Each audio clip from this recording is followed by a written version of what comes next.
വായനയിലൂടെ മാത്രമേ നന്മ കൈവരിക്കാനാവൂ എന്ന് വിശ്വസിച്ച ശ്രീ PN പണിക്കർ സാറിന്റെ ഓർമ്മ ദിനമായ ജൂൺ 19 എന്തായി ആചരിക്കുന്നു? വായനാ ദിനമായിട്ട് ആചരിക്കുന്നു.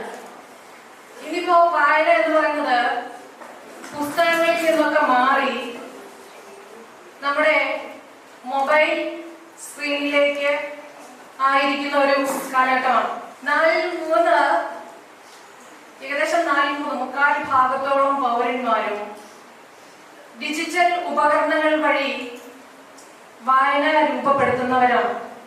അക്ഷരവായന എന്ന തലം മാറി അതിൽ നിന്ന് എന്താണ് നമുക്ക് കിട്ടുന്നത്?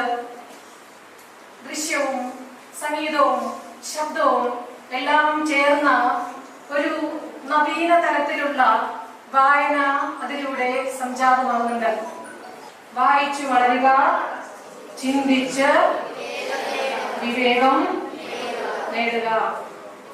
ജാതി, മത, വർണ്ണ, വർഗ വ്യത്യാസങ്ങളില്ലാതെ മനോഹരമായൊരു മാനവ സമൂഹം സൃഷ്ടിക്കപ്പെടുകയാണെങ്കിൽ അത് വായിച്ചു വളർന്ന ഒരു പുതുതലമുറയുടെ സൃഷ്ടിയായിരിക്കും. എനിക്ക് പ്രിയപ്പെട്ട എന്റെ കുഞ്ഞുങ്ങളോട് പറയാനുള്ളത്, നന്നായി വായിക്കുക.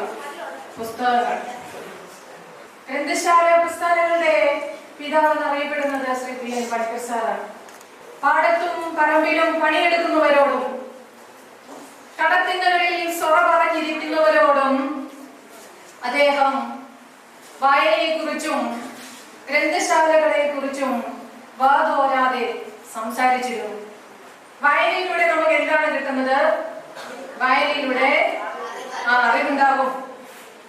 അതേപോലെ തന്നെ ലോകത്തെ പറ്റി മനസ്സിലാക്കുന്നതിനും അതിനനുസരിച്ച് നീങ്ങുന്നതിനും നമുക്ക് വായനയിലൂടെ സാധിക്കും. നമ്മുടെ ചുറ്റുപാടുകളെ കുറിച്ച് മനസ്സിലാക്കുന്നതിനും ആ ചുറ്റുപാടുകളെ എങ്ങനെ സമീപിക്കണമെന്നും എങ്ങനെ പ്രതികരിക്കണമെന്നും നമുക്ക് വായനയിലൂടെ മനസ്സിലാക്കാൻ സാധിക്കും. അതുകൊണ്ട് പ്രിയപ്പെട്ട കുഞ്ഞുങ്ങളോട് വായിച്ചു വളരുക, ചിന്തിച്ചു പ്രബുദ്ധരാകുക എന്ന സന്ദേശം നൽകിക്കൊണ്ട് ജില്ലാതല വായനാ ദിന മാസാചരണത്തിന്റെ ഉദ്ഘാടനം ഔപചാരികമായി നിർവഹിച്ചുകൊണ്ട് നിർത്തുന്നു. നന്ദി, നമസ്കാരം.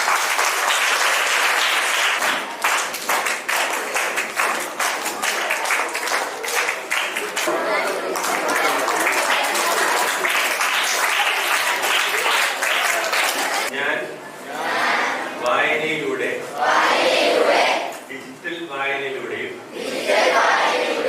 വായിച്ചു വളർന്ന് ഭാരതത്തിന്റെ അഖണ്ഡതയും സംസ്കാരവും ഉയർത്തുവാൻ വേണ്ട പ്രവർത്തനങ്ങളിൽ സജീവമായി പങ്കുചേരും. വിനാശകരമായി വളർന്നു വരുന്ന അഴിമതിയും അനീതിയും തുടച്ചു നീക്കുവാൻ കഴിയുന്ന വിധം പരിശ്രമിക്കും. ശാന്തിയും സമാധാനവും സുരക്ഷിതത്വമുള്ള അന്തരീക്ഷം നിലനിർത്താൻ